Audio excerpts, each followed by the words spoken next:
As MP Philip Hollowbone puts forward his bill on national service, we ask, should it really be reintroduced? Opportunity calls. Just how valuable are career fairs in helping young people?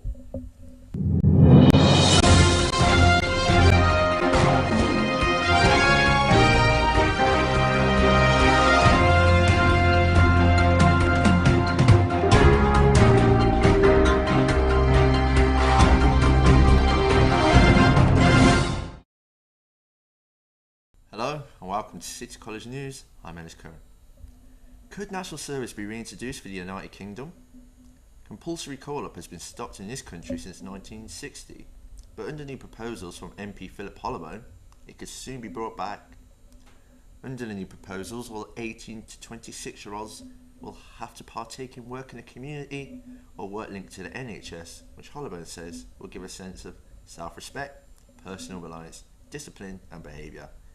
But is this a good idea? We've been out to get reaction to the proposal.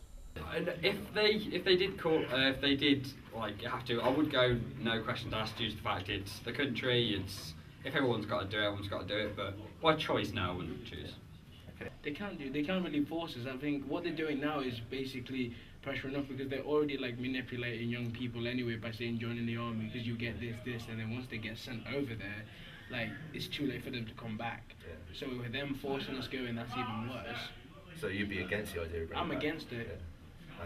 I'm for the idea. I kind of like it because I mean, you think back to sort of World War II and that. The Jolly did in World War II, didn't they? In national service. I think at the end of the day, I think it kind of worked because I just think it's a great idea that people should have to do their bit for their country. Do you think at all it gives them a different opportunity? Maybe if people went off to do it. No, it does give them a bit of an opportunity, but then the only issue which I think is like because the army is not like all fun and games as it seems, isn't it? So if they're like forced to join and like they're not like the type of person to go into the army, they can't really be like forced to go. You know what I mean? Yeah. With the European elections looming, our political correspondent Brandon Garrigan has been out to find out what young people really think about this.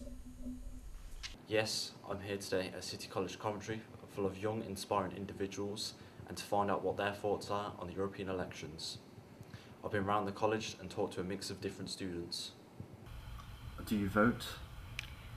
No. Why don't you vote? Because I don't know. I don't really know much about it. What would you personally look for in a political party? Someone who closes all the doors to like people from outside of England. So like, you know, people from Romania, like all that stuff, because, well, open it up to them only if they have qualifications and they can, you know, not live off benefits and stuff. And yeah, just completely get rid of benefits because I don't have benefits. As a party, like support others and try to do their best for others. Yeah. I don't know, how can a little guy out?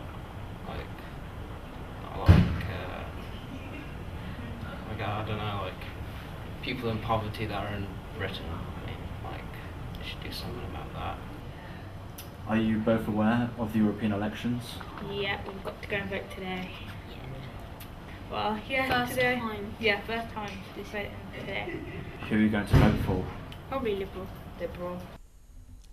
Now, career fairs have arrived at City College Coventry and bring with them the chance for young people to meet with prospective job seekers and find out information about them. We visited to hear the views about this practice.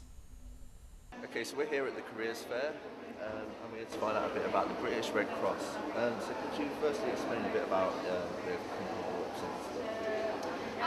As you mentioned, it's the British Red Cross. We are a national organisation. We're a worldwide organisation as well. And our particular area here is Staffordshire, Warwickshire and West Midlands. But as I say, we are national. So is this what you do and regularly? Do you go around explaining your work to people in colleges? It's part of what I do because what we actually need are volunteers to provide our service. We are a charity organisation, we deal with emergency response, so we're ever on the lookout for new volunteers to actually come in and join us and help with our work.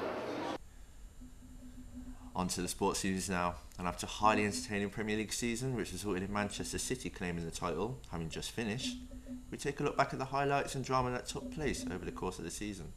Our Chief Sports Editor, Kieran Doherty, reports.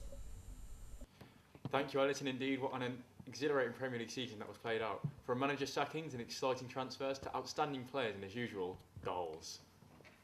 I'm sitting here with Callum Carroll, and we're going to run through some of the highs and lows of the Premier League season. So, Callum, what Premier League team do you support? I'm a Chelsea supporter through since I was young. Did you enjoy the recent Premier League season? Yeah, I think it was a good season for them, although they didn't win. It was still quite successful. It was good to see Jose Mourinho back, wasn't it? Yeah, it wasn't quite as good as 2 years ago, but it's good enough. And who do you think your star player was for this season? It's got to be Hazard. Oh, he did pop up with a few goals. Mm. Why was he your star player? Just because he was on form every single game that he played, and he's one of the best players in the whole Prem this year. And who do you think star signing of the season was? I'm not too sure, to be honest. I don't really have a star sign. I think they're all pretty decent, but none really stood out to me. Right, do you think that the final league table was a fair reflection on the way the season panned out? Yeah, I think it was planned out pretty well. Except for Liverpool not winning, that was a bit of a shame. They should have won, really, but it was up to them to win, and they didn't cut the grade. They slipped at the last hurdle, didn't they? So it's their own fault. If you had the power, who would you have crowned player of the season? Probably Lampard, just from his amazing record. Now he's kind of and his contribution to the game. Yeah, he's disappearing out of the game now. So he's had a really good run, and I think he should be crowned player of the year. And what are your predictions for next season? I think it'll be pretty similar to this season. I don't think Liverpool will be in the run-ins again next year, though. I think they've missed out on their only chance. Chelsea could win it, and both Manchester teams will be fighting for the top again. Oh, well, thank you for coming on the show. No problem. And back to you in the studio.